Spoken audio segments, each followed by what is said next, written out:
பிரதமர் மோடி தரையில் அமர்ந்துள்ள பழைய புகைப்படத்தை பதிவிட்டு ஆர்எஸ்எஸ்க்கு காங்கிரஸ் மூத்த தலைவர் திக்விஜய் சிங் பாராட்டு தெரிவித்துள்ளார்.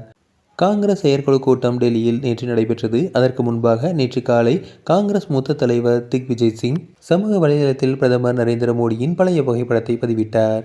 அதில் பாஜக மூத்த தலைவர் அத்வானி உள்ளிட்ட மூத்த தலைவர்கள் இருக்கையில் அமர்ந்திருக்க, பிரதமர் மோடி தரையில் அமர்ந்திருக்கிறார்.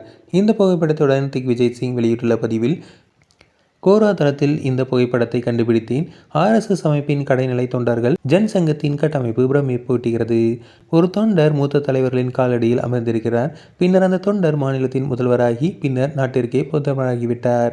இதுதான் ஆர்எஸ்எஸ் அமைப்பின் பலம். ஜெய்ராம் இவ்வாறு அவர் தெரிவித்துள்ளார். இதற்கு முன்பு கடந்த 19ஆம் தேதி திக்விஜய் சிங் வெளியிட்டுள்ள பதிவில், சமூக பொருளாதார விவகாரங்களில் ராகுல் காந்தி முழு மதிப்பெண்களை பெறுகிறார். அதே நேரம் காங்கிரஸையும் அவர் கவனிக்க வேண்டும். கட்சியின் கட்டமைப்புகளில் ராகுல் காந்தி கவனம் செலுத்த வேண்டும். இது உங்களால் முடியும். ஆனால் உங்களிடம் இருக்கும் மிக முக்கிய பிரச்சனை, எந்த விஷயத்திலும் உங்களை அவ்வளவு எளிதில் சம்மதிக்க வைக்க முடியாது என்று தெரிவித்துள்ளார். திக்விஜய் சிங்கின் சமூக வலைதள பதிவுக்கு காங்கிரஸ் தலைமை கடும் கண்டனம் தெரிவித்துள்ளதாக கூறப்படுகிறது. இதைத் தொடர்ந்து அவர் நேற்று நிருபர்களிடம் பேசும்போது, ஒரு அமைப்பின் கட்டமைப்பு குறித்து மட்டுமே நான் பாராட்டு தெரிவித்தேன். இதை சிலர் தவறாக புரிந்து கொண்டனர். நான் பாஜக ஆர்எஸ்எஸ் அமைப்பை கடுமையாக எதிர்க்கிறேன் என்று தெரிவித்துள்ளார். பாஜக செய்தி தொடர்பாளர் கேசவன் நேற்று சமூக வலைதளத்தில் வெளியிட்டுள்ள பதிவில், திக்விஜய் சிங்கின் பதிவின் மூலம் காங்கிரஸ் தலைமையின் சர்வாதிகார ஜனநாயகத்திற்கு விரோதமான செயல்பாடுகளில் அம்பலமாகியுள்ளன.